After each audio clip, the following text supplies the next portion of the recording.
ઓમ પરબ્રહ્મણે નમઃ. જગદગુરુની વ્યાખ્યા સાંભળી અને ઘણા બધાને પ્રશ્ન થાય કે કોઈને આપણે જગદગુરુ કહીએ એમાં તકલીફ શું છે. ખરેખર જગદગુરુ શબ્દ સંસ્કૃત છે. સંક્ષેપમાં એની વ્યાખ્યા કરીએ તો ગચ્છતિ અન્યથાત્વમ પ્રાપ્નોતિ ઇતિ જગત.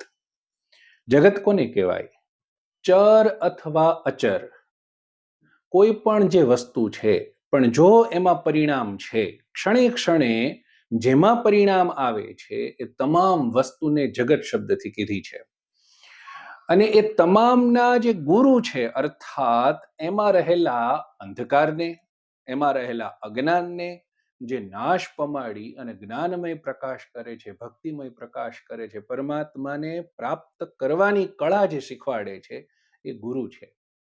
ચરાચર જગતને મૂકી દો, આ લોકની અંદર માત્ર પૃથ્વી પર એટલા બધા ધર્મો છે કે જે ધર્મોના અનુયાયીઓ એકબીજાને સ્વીકારવા તૈયાર નથી. આવી સ્થિતિમાં આપણે જગતગુરુ કઈ રીતે થઈ શકીએ? કૃષ્ણ એટલા માટે જગતગુરુ છે કે પોતાની ઈચ્છાથી જ્યારે ઈચ્છે ત્યારે કોઈ પણમાં પ્રવેશ કરીને એના અંતઃકરણને ફેરવી નાખે એવી પોતે તાકાત ધરાવે છે. જો તમે એવી તાકાત ધરાવો છો તો તમે જગતગુરુ થવાને યોગ્ય છો અને તમને લાખ લાખ વાર પ્રણામ છે.